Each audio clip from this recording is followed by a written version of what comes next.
Hello guys, I'm back with another video. This time it's about CSAT and solving CSAT without pen and paper. जैसा कि आप लोगों ने हमारे Telegram group पे डिमांड किया था कि एक CSAT पे वीडियो बनाइए जिसमें CSAT को स्मार्टली सॉल्व कर सकें, टाइम बचा सकें. तो this video is all about that. This is about me. My name is Naman Bansal. CSAT paper में स्टूडेंट्स बहुत सारे इश्यूज फेस करते हैं. These are some of them and this video will focus more about choosing right questions and time allocation. जिस तरह एक question इस तरह का आता है लॉजिकल रीजनिंग के अंदर, जिसमें एक क्वेश्चन हमको दिया होता है और उस क्वेश्चन के बारे में हमें बताना होता है इस क्वेश्चन को क्या हम आंसर कर सकते हैं या नहीं. उसके लिए हमें दो स्टेटमेंट्स दिए होते हैं. इन दो स्टेटमेंट्स में से किस स्टेटमेंट को यूज़ करके हम क्वेश्चन को आंसर कर सकते हैं. इस क्वेश्चन में लोग इंस्ट्रक्शंस ढंग से नहीं पढ़ते, इसीलिए वो कैलकुलेशन के अंदर चले जाते हैं और उनका टाइम बहुत ज़्यादा वेस्ट हो जाता है. उसके कारण उनका पेपर छूट जाता है. तो एक बार देखते हैं कि क्या एक्चुअली में कैलकुलेशन की जरूरत है, क्या स्मार्टनेस से 10 सेकंड 15 सेकंड 5 सेकंड के अंदर क्वेश्चन सॉल्व हो सकता है. आइए देखते हैं. इससे पहले एक बार पहले मैं आपको बेसिक कंसेप्ट सिखा देता हूं जो आप लोगों ने स्कूल में पढ़ा होगा. एक बार रिवाइज करा देते हैं. अगर आपके पास n वेरिएबल्स होते हैं, n अननोन वेरिएबल्स होते हैं, तो उसके लिए आपको n इक्वेशंस चाहिए होती है उनको सॉल्व करने के लिए. ठीक है, लेट अस सपोज एक एग्जांपल है 2x इज इक्वल टू 6. अब 2x इज इक्वल टू 6 एक इक्वेशन बन गई. इसमें अननोन वेरिएबल क्या है, x की वैल्यू हमको नहीं पता. और एक इक्वेशन बना रखी है 2x इज इक्वल टू 6. क्या हम x की वैल्यू निकाल सकते हैं? बिल्कुल निकाल सकते हैं. क्यों? क्योंकि इसमें वेरिएबल एक है, अननोन वेरिएबल एक है और इक्वेशन भी एक ही है. ठीक है. सिमिलरली दूसरा केस लीजिए जिसमें दो अननोन वेरिएबल होंगे और दो इक्वेशन होंगी. जैसे सेकंड केस है x plus Y is equal to 5 and x minus Y is equal to 4. अब इसमें दो अननोन वेरिएबल है, एक अननोन वेरिएबल x है, दूसरा अननोन वेरिएबल y है और दो इक्वेशन हमको दी हुई है. तो हम दोनों की वैल्यूज निकाल सकते हैं. ये आप लोगों ने स्कूल में पढ़ा है. इसी का एक्सटेंशन होता है अगर आपके पास n अननोन वेरिएबल है, मतलब बहुत n अननोन वेरिएबल हैं जिन उनको सॉल्व करने के लिए आपको n इक्वेशंस की जरूरत पड़ती है. ठीक है, ये एक्सटेंशन है इसका कंसेप्ट का. अब देखते हैं ऐसे इस कंसेप्ट को यूज करके कितने क्वेश्चन CSAT में सॉल्व हो सकते हैं. ये एक क्वेश्चन है. इस क्वेश्चन में बेयरली 10 सेकंड लगेंगे सॉल्व करने में अगर आप ये वाली चीज कंसेप्ट को यूज करेंगे. लेकिन लोग क्या करते हैं, इंस्ट्रक्शंस ढंग से पढ़ेंगे नहीं. इसमें लिखा हुआ है कि मनीषा की एज क्या है. ठीक है, आप पॉज करके क्वेश्चंस रीड कर सकते हैं. ठीक है, इसमें पूछ रहे हैं कि मनीषा की एज क्या है. अब मनीषा की एज निकालने के लिए आपको उसकी मम्मी की भी एज चाहिएगी. ठीक है, तो इसके अंदर कितने अननोन वेरिएबल हो गए. एक तो हमें मनीषा की एज नहीं पता, एक हमें मम्मी की एज नहीं पता. तो अननोन वेरिएबल दो हो गए, एक मनीषा का हो गया, एक मदर का हो गया. दो अननोन वेरिएबल हो गए और इक्वेशन देखिए कितनी बन रही है. एक इक्वेशन बन जाएगी स्टेटमेंट 1 से, दूसरी इक्वेशन बन जाएगी स्टेटमेंट 2 से. तो ये क्लासिक केस हो गया. दो इक्वेशन, दो वेरिएबल, दोनों की वैल्यू निकाली जा सकती है. तो बस इसमें आपको मनीषा की एज निकाल के नहीं बतानी है एग्जैक्टली नंबर क्या है मनीषा की एज का. आपको बस ये बताना है क्या मनीषा की एज निकाल सकते हो या नहीं.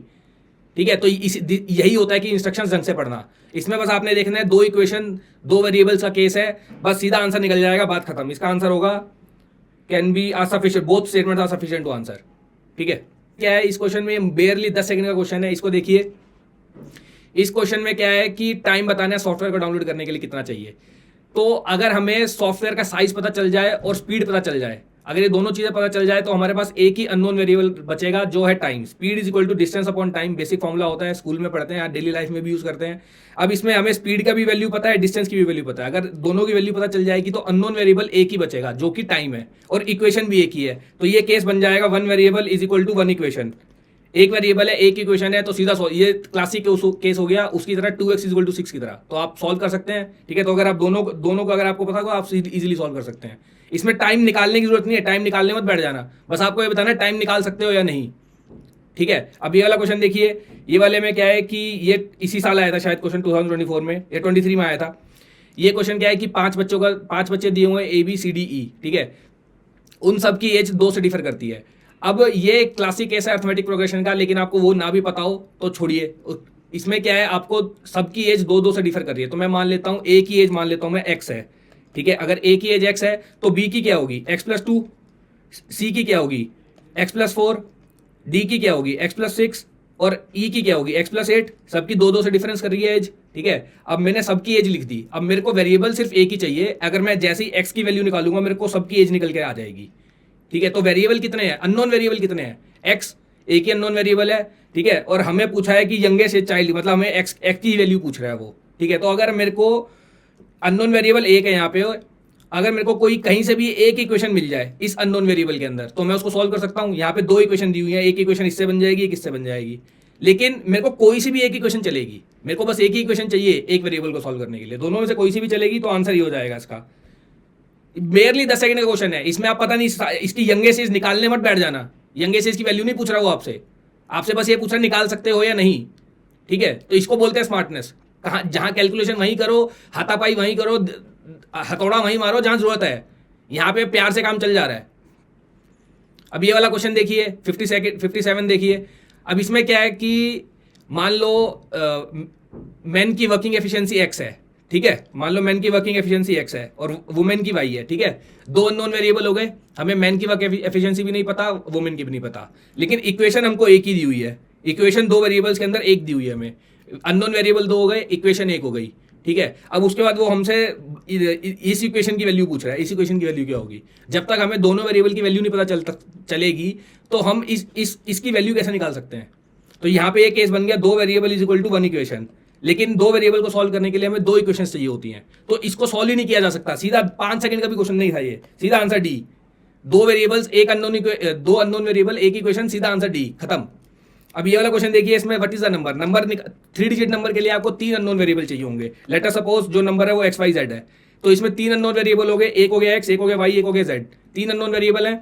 अब इनको सॉल्व करने के लिए 3 इक्वेशन चाहिएंगी आपको, 3 वेरिएबल्स के लिए 3 इक्वेशन चाहिएंगी, लेकिन हमें 2 इक्वेशन दी हुई है, एक इक्वेशन ये, एक इक्वेशन ये, 2 इक्वेशन है, 3 अननोन वेरिएबल है, तो क्या तीनों की वैल्यू निकाल सकते हो? नहीं, आपको 3 इक्वेशन चाहिए कि 3 अननोन वेरिएबल के लिए। तो अगर आप दोनों को भी यूज कर लो तब भी आप आंसर नहीं निकाल सकते। इसका आंसर क्या होगा? Can not be answered using both the statements. तो देख रहे हो, ऐसे अगर आप स्मार्टनेसली यूज करोगे, आप क्वेश्चन के इंस्ट्रक्शंस को ढंग से पढ़ोगे, आप बेसिक कंसेप्ट्स पे जाओगे जो स्कूल में आप लोगों ने पढ़े हैं, आप बहुत इजीली क्वेश्चंस को सॉल्व कर सकते हो, ठीक है। ऐसी वीडियोस हम लाते रहेंगे। आपको और किस तरह की वीडियो चाहिए, do let me know in the comment section.